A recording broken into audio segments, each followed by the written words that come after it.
Meu tempo terminou. Era isso, muito obrigado. Próxima vereadora inscrita, vereadora Denise Pessoa.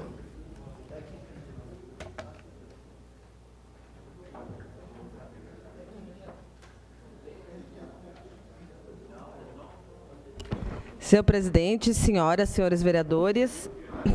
Bom, hoje é a nossa primeira sessão pós-eleições, né, 2018, todo esse período eleitoral que foi bastante conturbado, diferente das últimas eleições, de todas as eleições que a gente tenha passado, né. Foi uma eleição em que, como eu falava na sessão anterior, acho que foi na quarta-feira passada, a internet teve bastante peso. Foi uma eleição minada de pós-verdades, né, de mentiras via internet, de verdades construídas virtualmente, e que tiveram efeito, sim, eleitoral. E nós passamos, então, por um período agora de mudança ideológica no Brasil, né? Passamos por um governo de extrema-direita, e esse governo, claro, para nós resta desejar um bom trabalho, né, para o presidente eleito, desejar que realmente governe para todos, né, sendo que a gente já vê algumas ações dele que já não mostram nesse sentido. Mas a gente torce que realmente o Brasil, né, tenha um governo mais pacífico, né, que respeite as diferenças. Porque essa vitória, ela foi, eu diria, praticamente, se a gente for falar em percentuais, contando as pessoas que não votaram, a gente vai dizer que tem praticamente 2/3, né, da população não votaram nesse presidente eleito. E essa população que não se vê representada, ela não pode, né, simplesmente não ser considerada. Então, a gente precisa, né, ter um governo que realmente respeite todos, né, e todas. Quanto ao estado do Rio Grande do Sul, também desejamos, né, que o novo governador tenha um bom trabalho. Já tem compromisso de colocar em dia os salários dos servidores estaduais, e isso não é pouca coisa.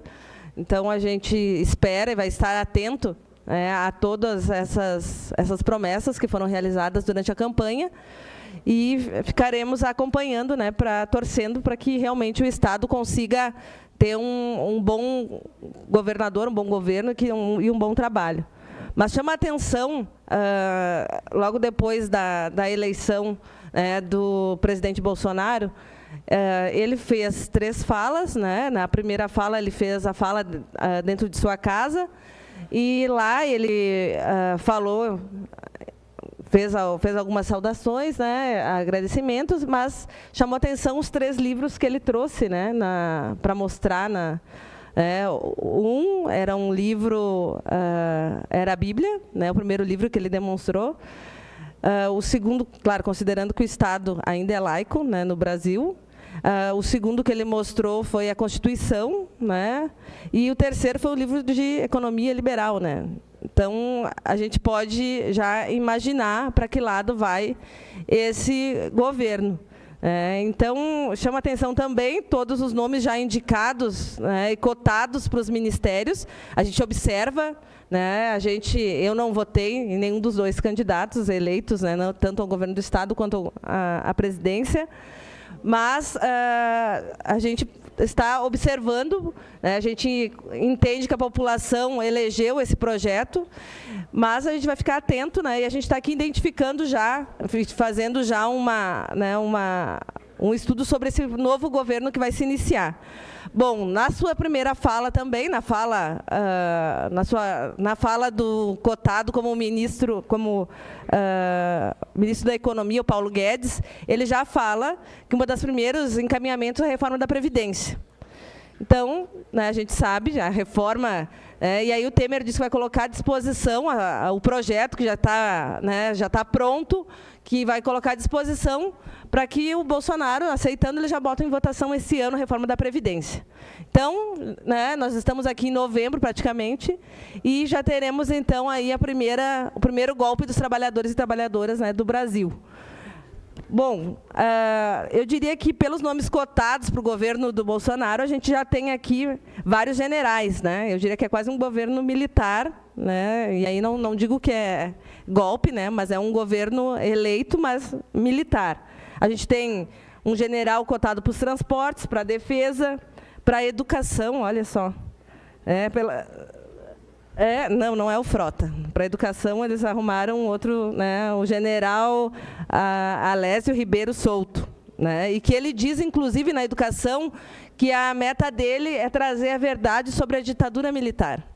A verdade de que morreram pessoas dos dois lados, a verdade que é, na verdade, uma versão dos militares para a ditadura militar.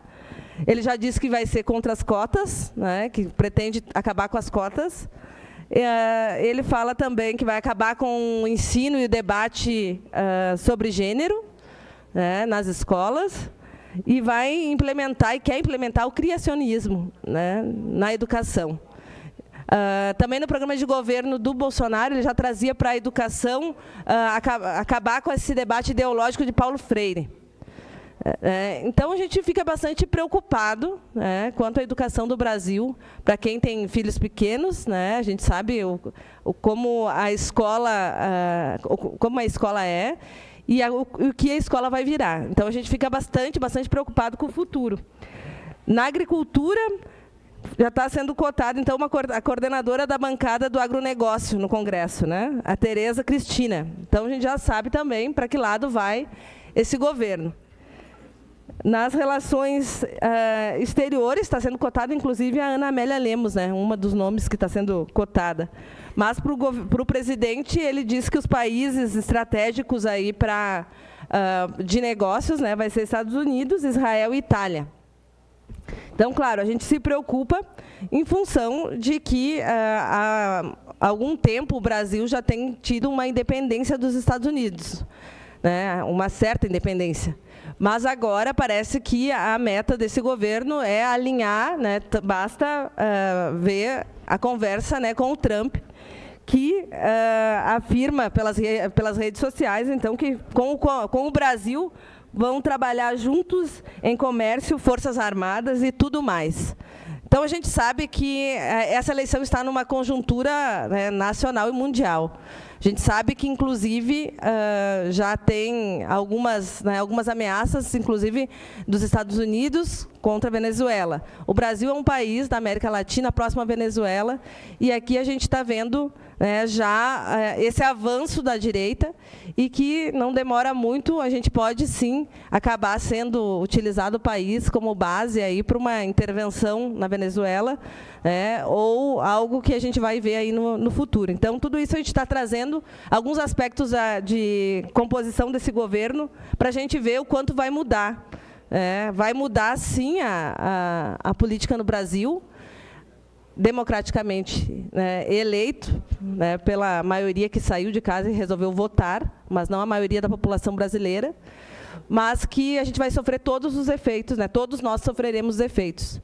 Para o PT, Partido dos Trabalhadores, a gente sai dessa eleição, para quem sobreviveu ao impeachment em 2016, e aquele golpe que ocorreu, a gente ainda sai fortalecido, porque achavam que ia acabar com o Partido dos Trabalhadores, mas o PT hoje é o partido que mais elegeu governador no Brasil, que elegeu a maior bancada de deputados federais, que conseguiu chegar no segundo turno e ter uma grande representação, uma grande votação, não sozinho, sim, junto com o PCdoB, um grande, né, parceiro de primeira hora, que é preciso colocar aqui, né, a nossa deputada Manuela Dávila nos representou muito bem, enquanto gaúchos, né, na chapa presidenciável, e foi uma mulher aguerrida, né, uma das mulheres que esteve concorrendo nas chapas de presidente, mas que chegou ao segundo turno e foi, né, destemida aí na defesa do nosso projeto. Então, a esquerda, ela está viva no Brasil e ela vai resistir. E a gente vai estar fiscalizando esse governo, fiscalizando as políticas que vão ser implementadas e lutando no dia a dia, né, para que não ocorram tantos retrocessos como a gente está vendo no desenho desse governo que já está se iniciando, né, a imaginar que a reforma da Previdência já está aí para ser votada. Então, os nossos votos aí de que a população não desista, a população siga unida, os movimentos sociais sigam unidos, porque sem mobilização a gente não consegue garantir os direitos que a gente conquistou até então. E que a gente consiga fazer com que não ocorram tantos retrocessos, que a população que mais precisa não sofra. Eram essas considerações. Declaração de líder da bancada do PTB. A palavra é vereadora Adiló de Domênico.